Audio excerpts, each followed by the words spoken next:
Comment évoluent les prix de l'immobilier et les taux de crédit? Quelles sont les tendances en Île-de-France et à Paris? C'est ce que l'on va voir avec nos spécialistes. Figaro Immo, c'est parti.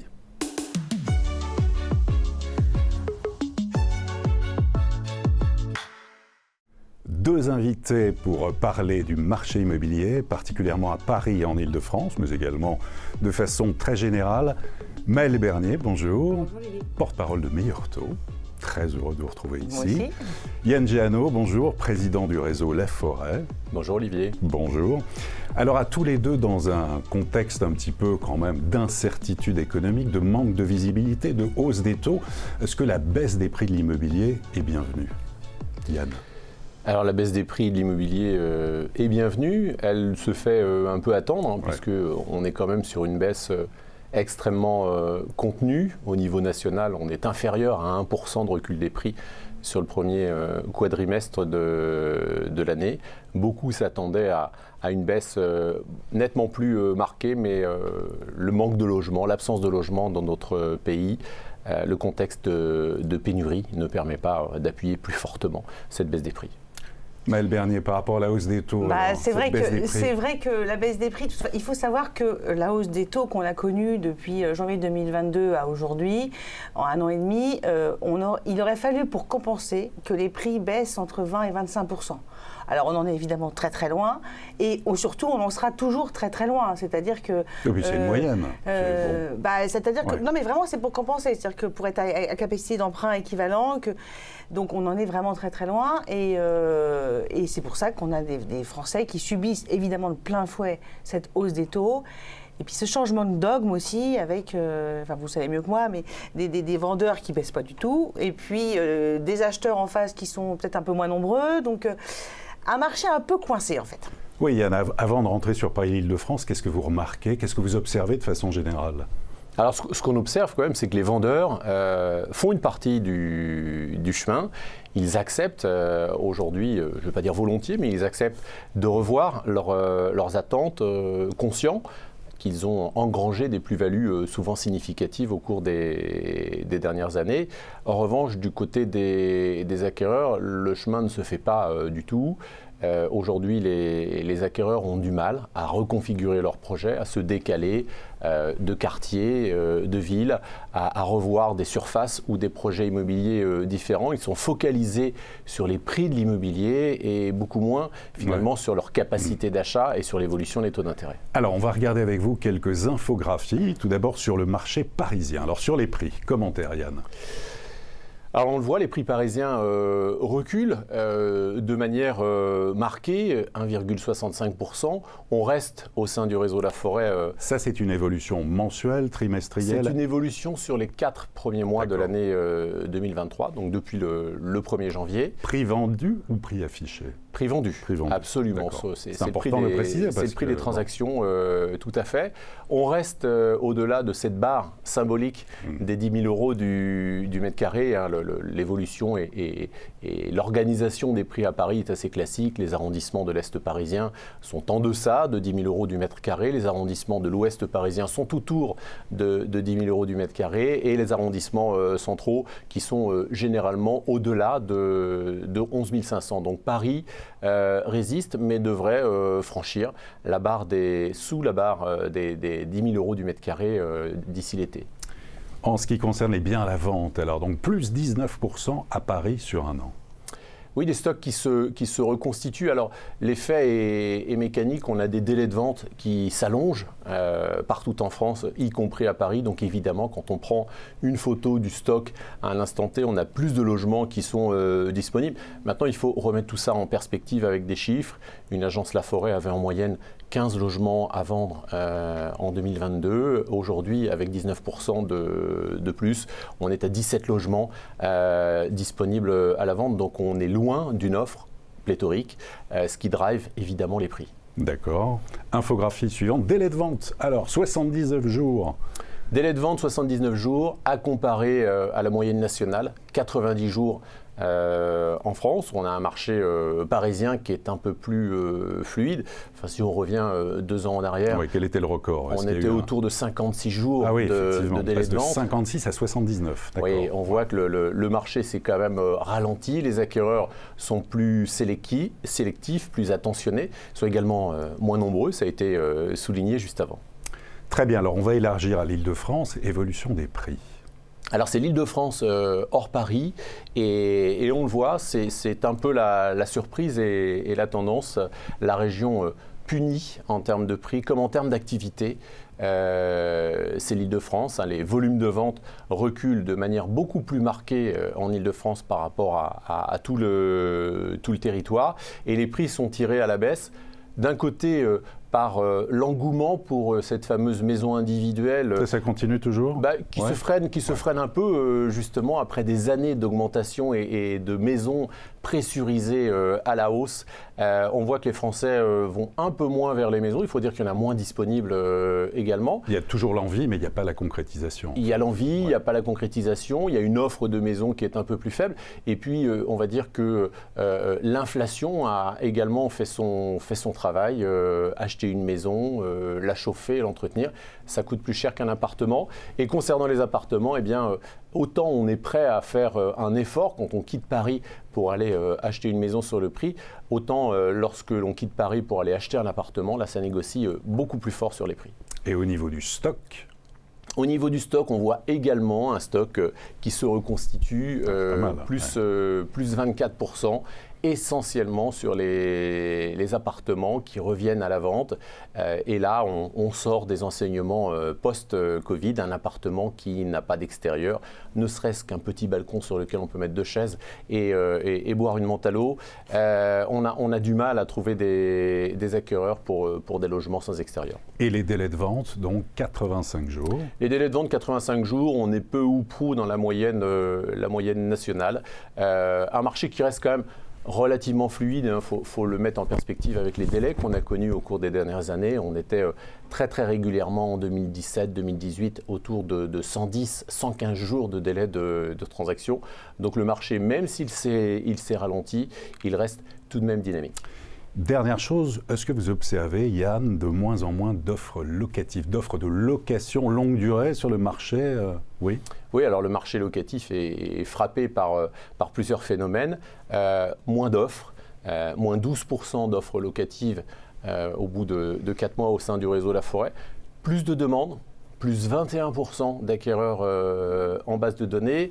Et qu'est-ce qui explique tout ça entre les deux ? Finalement, la durée d'occupation, puisqu'on a des locataires qui restent en moyenne 5 mois de plus dans leur logement. Le parcours résidentiel est bloqué, on le sait. On a des difficultés à faire son premier achat, donc on reste plus longtemps dans son logement. Très bien. Parcours résidentiel, justement, est-ce qu'il est bloqué ou en est-on par rapport aux conditions d'emprunt, Maëlle Bernier, aujourd'hui ? Alors, c'est vrai, en plus, on parle de Paris, de France. C'est évident que les budgets nécessaires pour acheter un premier bien en Île-de-France sont évidemment bien plus élevés qu'ailleurs en France. Et que les primo-accédants sont encore plus touchés dans cette région que dans les autres régions. Parce que vous avez un rapport salaire-prix qui n'est pas du tout adapté. Ce qui est sûr, c'est que quand les taux étaient à 1%, ça pouvait à peu près passer. Aujourd'hui, avec des taux à 3,5%, c'est évidemment beaucoup plus compliqué. Donc, ça explique que des locataires restent plus longtemps, évidemment. Et c'est surtout qu'on ne voit pas réellement de solution. Parce que quand vous êtes jeune et que vous n'avez pas d'épargne pour aller puiser, ce qui est souvent le cas, où vous êtes complètement bloqué. Donc, on est dans un système aujourd'hui où la primo-accession, qui n'était déjà pas non plus simple à Paris, mais qui se passait quand même en Île-de-France, est également le plus compliqué. Et on voit vraiment, en plus, on a un phénomène qui est quand même assez clair, c'est que l'Île-de-France, c'est quasiment l'endroit où l'offre bancaire, c'est la plus restreinte.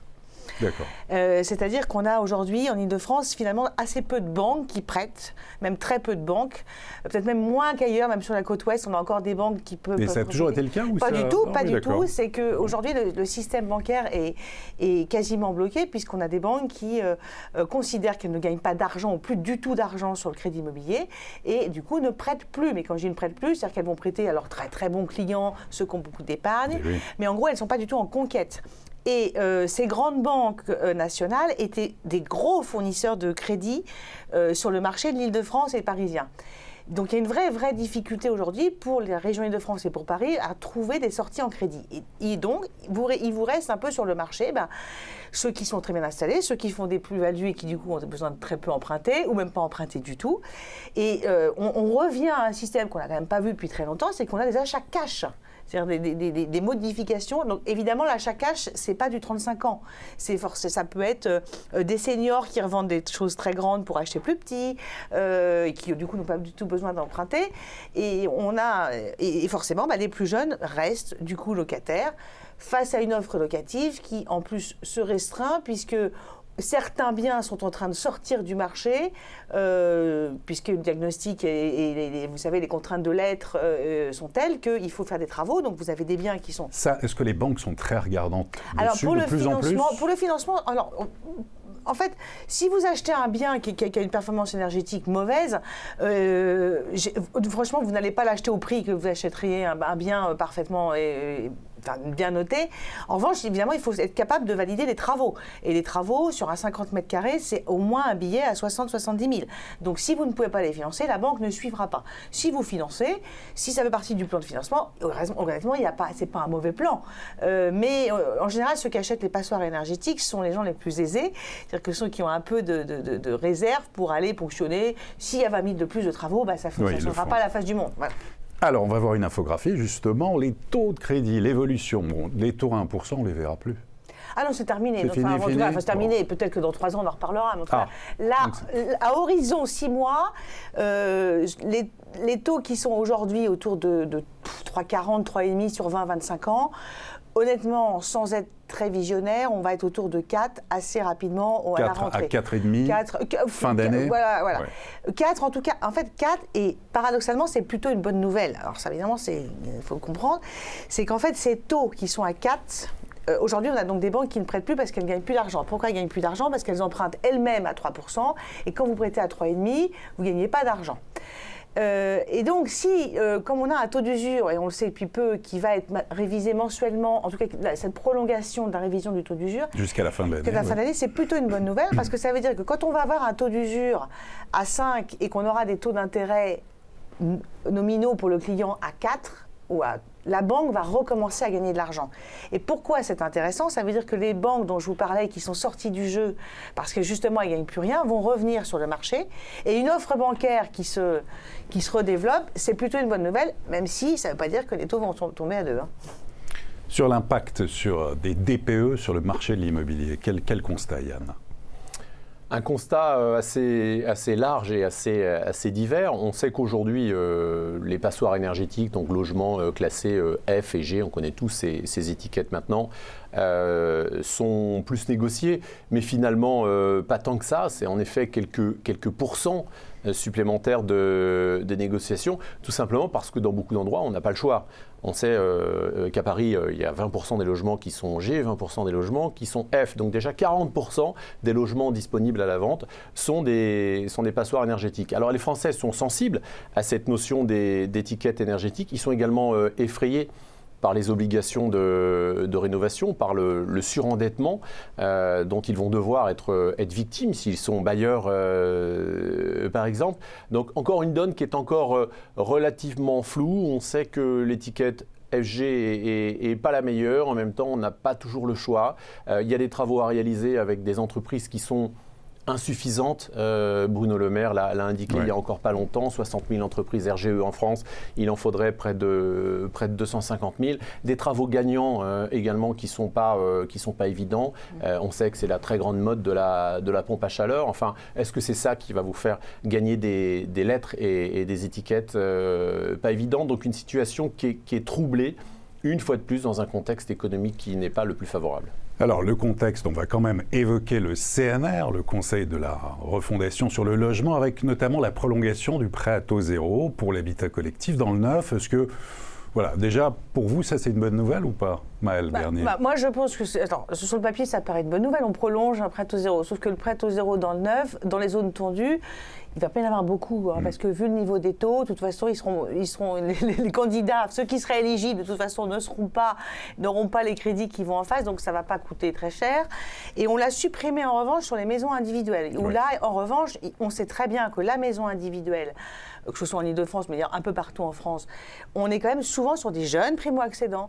Et là, clairement, on a mis honnêtement, la construction de maisons individuelles va prendre un énorme coût. Il y a peut-être une destinée écolo derrière. C'était déjà difficile. C'était déjà très très dur, mais honnêtement, avec des taux qui sont à 4, s'il n'y a pas de prêt à taux zéro en face pour aider les jeunes, il n'y a aucune solution. Donc, sur le CNR, honnêtement, il y a eu des annonces, petite fois d'annonce. Alors, Bayrel solidaire, typiquement. Oui, alors ça, c'est pas une mauvaise chose. Ouais. Moi, il y a des choses, je pense qu'on pouvait réfléchir un peu en fiscalité. Il y a quand même des aberrations. Aujourd'hui, si vous gardez un bien plus de 22 ans, vous payez plus d'impôts dessus. Donc, vous le gardez bien 22 ans, parce qu'avant, on va payer. Est-ce que c'est pas plus intéressant de vendre un peu plus tôt? Notamment, encore une fois, il y a des seniors qui sont suréquipés en biens immobiliers.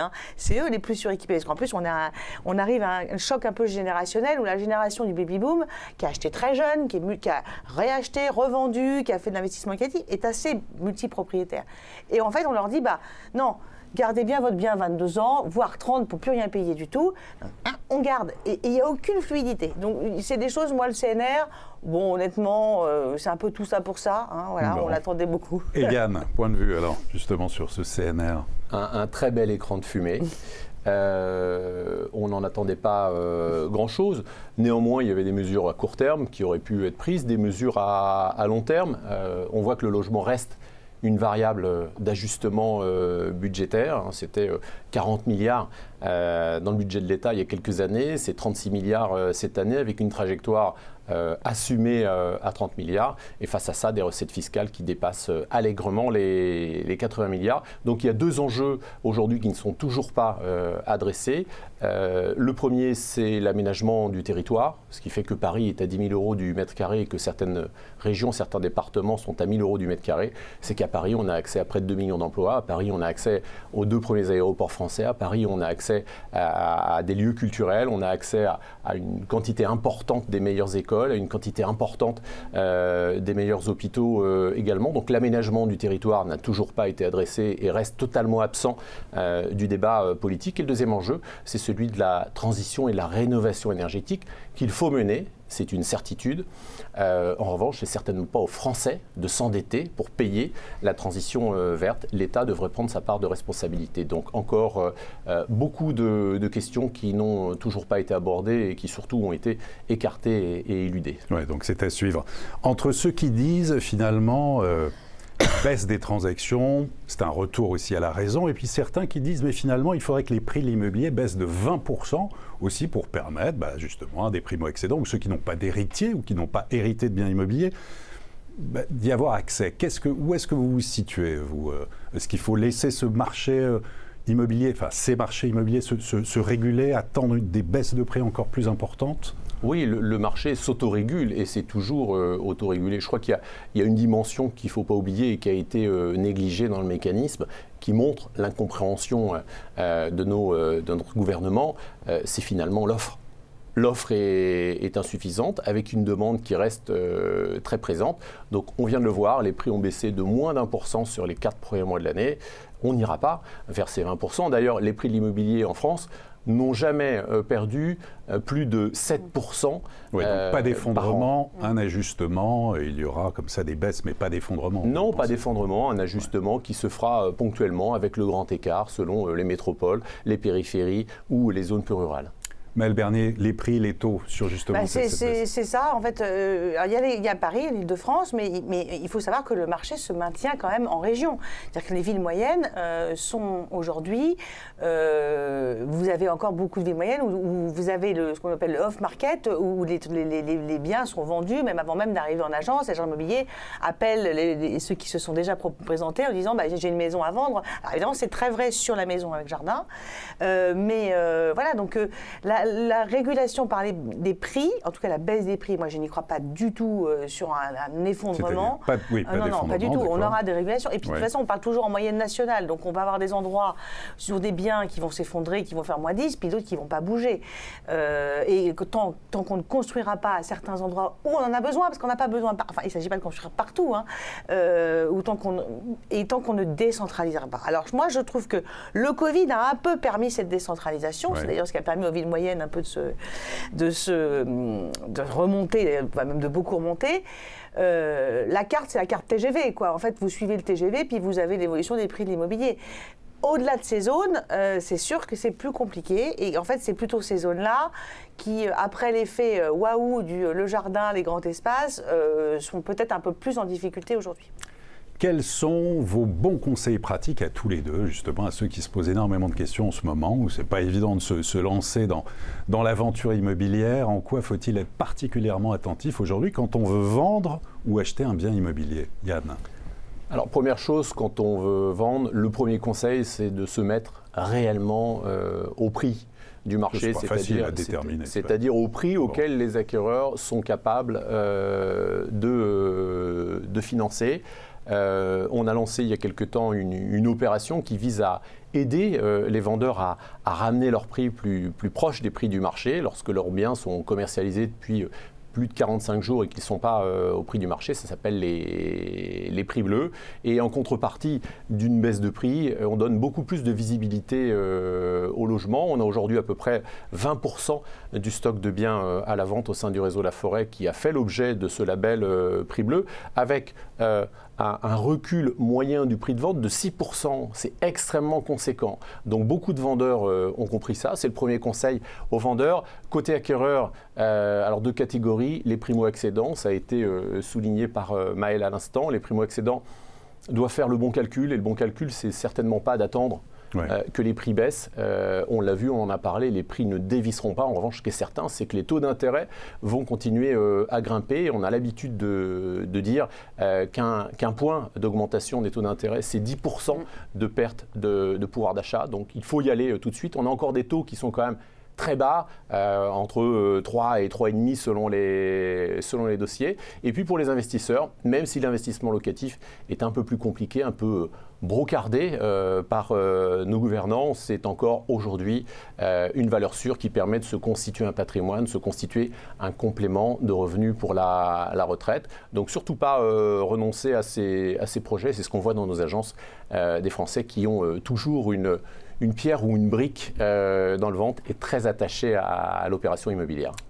Maëlle Bernier, les bons conseils. Je pense qu'il faut vraiment, le démarrage, c'est qu'il faut vraiment regarder ce qu'on peut emprunter, le calcul d'enveloppe. Parce qu'on a beaucoup de Français qui ont fait des calculs d'enveloppe il y a 6 mois, par exemple, moi j'en ai autour de moi, et qui disent, de toute façon, le courtier m'a dit que je pouvais emprunter ça. Oui, c'était il y a 6 mois. Il faut quand même savoir que la hausse des taux qu'on a connue, pour un couple qui gagne 4 000 €, c'est 50 000 € d'emprunt en moins. En 1 an et demi. Donc 50 000 €, si on les a pas... voilà. Et je pense que le dogme... beaucoup de Français, et c'est normal qu'ils ne sont pas dans le milieu, ne se rendent pas compte de la perte énorme. Donc il faut déjà regarder ce à quoi j'ai droit et se dire que ce à quoi j'ai droit aujourd'hui, c'est le maximum du maximum. Parce que potentiellement, dans 3 mois, ce sera moins. Donc voilà. Ensuite... mais il ne faut pas se précipiter non plus. De toute façon, aujourd'hui, moi, on a honnêtement, la grosse difficulté, c'est de trouver un bien. Je suis d'accord avec vous sur le côté, un bien qui ne se vend pas au bout de 3 mois, c'est qu'il n'est pas au prix. Sinon, ça se vend. Faut être très clair. Alors, il peut y avoir un peu de casse parce que les gens n'ont pas leur crédit, mais si on a 0 offre, c'est qu'on n'est pas au prix. C'est qu'il y a un problème. C'est qu'il y a un problème. Donc, encore une fois, moi calcul d'enveloppe, optimiser, vraiment faire le financement. Il y a 4 ans, c'était pas un problème. Tout le monde savait qu'il avait son crédit et en plus à des taux, donc c'était à la limite moins important. Là, aujourd'hui, il faut commencer par ça. Yann Giano. Oui, je confirme. En effet, on voit, nous aussi, beaucoup d'acquéreurs qui viennent dans nos agences avec une enveloppe budgétaire qu'ils ont calculée il y a 6 mois, qui ne sont pas conscients qu'ils ont perdu beaucoup de pouvoir d'achat immobilier. Donc, je rejoins également ce qui a été dit. Regardez autant les annonces immobilières que les calculettes financières actualisées aujourd'hui. Et puis, ne pas hésiter à reconfigurer son projet plutôt qu'à renoncer ou à s'auto-censurer et à se dire j'attends dans 6 mois les prix de l'immobilier auront baissé et je pourrai avoir le logement que je souhaite. On peut se délocaliser, je le répète, on peut changer de quartier, on peut changer de ville, on peut diminuer un peu ses attentes de confort. La fenêtre d'acquisition immobilière reste toujours favorable. Y a-t-il des zones, vous les observez, plus attractives ou des régions qui fonctionnent mieux que d'autres, si on sort de Paris et de l'Île-de-France, dans le réseau La Forêt par exemple? Alors en creux, il y a des régions où les prix de l'immobilier continuent d'être orientés à la hausse. On a parlé de la baisse des prix à Paris et en Île-de-France. Une ville comme Nice, par exemple, a vu ses prix progresser de 2,5% depuis le début de l'année. On voit que l'arc atlantique également continue de flamber entre plus 3 et plus 9, par exemple, sur donc, la région de Biarritz. Donc, une très très forte disparité des prix de l'immobilier, absolument. Sur le crédit aussi, pareil? Alors, meilleur taux un peu partout en France. Écoutez, c'est ce que je disais. L'Île-de-France, vraiment, du fait de la représentation forte des grandes banques nationales auparavant, est effectivement un peu plus en souffrance sur l'obtention des crédits. Je dirais que l'ouest de la France, et d'ailleurs ça rejoint, c'est marrant, le marché est plus dynamique, les prix ne bougent pas, et en face, on a quand même des banques qui prêtent encore. Alors peut-être aussi qu'il y a le risque est peut-être moindre, parce que quand vous êtes sur un marché haussier, évidemment, c'est toujours très rassurant. Mais sur le front des banques, je pense qu'on a peut-être sans doute passé le pire, c'est-à-dire que je pense que septembre, encore une fois, grâce à cette hausse des taux, même si c'est complètement paradoxal, va permettre le retour de certains établissements bancaires et donc un accès au crédit sans doute plus cher, mais plus vaste pour les Français. Bon, optimiste. Oui, soyons-le.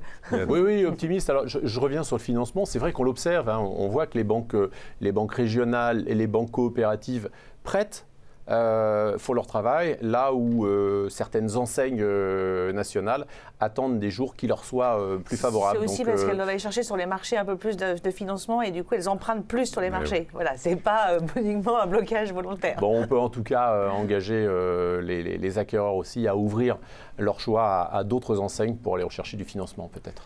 Eh bien, en tout cas, merci beaucoup à tous les deux pour vos éclairages. Maëlle Bernier de Meilleur Taux, merci beaucoup. Merci.